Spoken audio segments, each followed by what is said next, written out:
Arsooma fuula kitaaba qawwee artii keessaa. Arsooma arsii arsoomni qorsaa arsii sanduuqa obsaa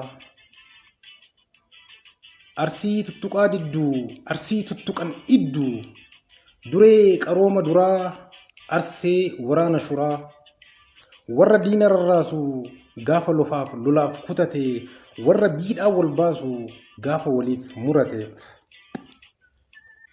arsii gaafa dhombirkaa arsii gaafa aanolee warra waliin dhaabbatu warra waliin dhaadatu bullaallaa fi wacaalee hidda utaaf waayyuu hundee raayyaaf kajawaa lafaaf lafee ofii irratti ija jaamse adawaa Oromiyaa har'aatii fi kan dhiiga laate gatii fiixaa leenjisoo diigaa hundee dhiiraati ati fiixaa nadhii gammadaa qaalii dhakee gatii warra sikkoo mandoo warra daban qabne warra bonaa ganna ameessa hin dhabne warra callaa tuulee gabaa biyyaa fidu warra cubbuu dheessu warra deega didu warra dhadhaa dhugu akka bishaaniitti warra dhabaan quufu balbala isaaniitti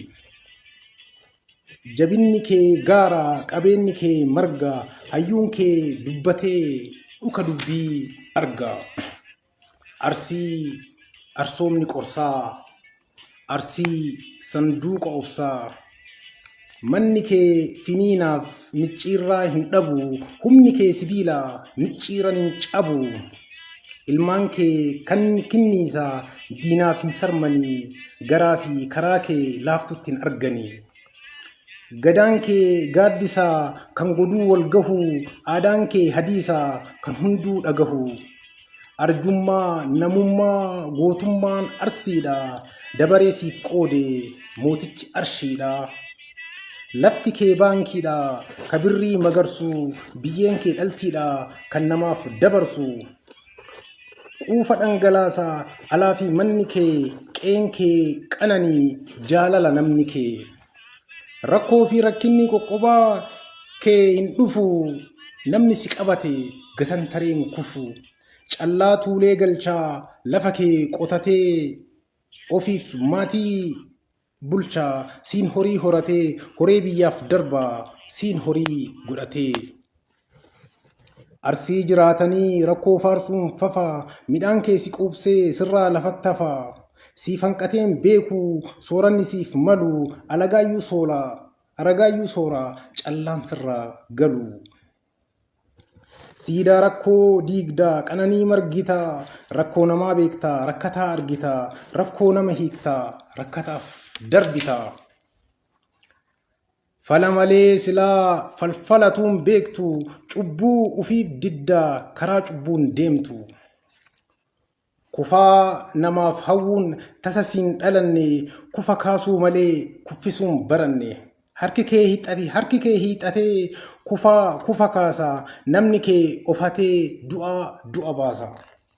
jaalala faarsitaa alaa fi manatti jaalala labsitaa bahaa fi galatti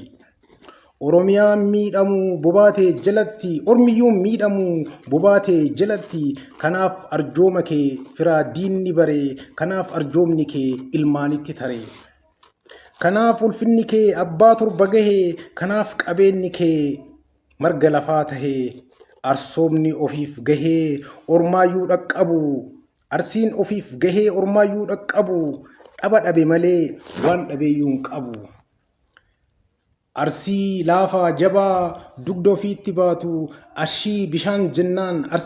jennaan aannan namaaf laatu quufaa fi qananiin kee dhalootatti lufu olmaa fi arjoomni kee dhaloonni itti fufu fiixaan kee haa margu diinni kee haa kufu waan siif kenne rabbiin sirratti dagatu hundee fi hiddi kee dagaagee haa latu jabuu fi qabeenyi kee siifaa ta'u sifa arsii arsoomni kee haa jiraatu ifa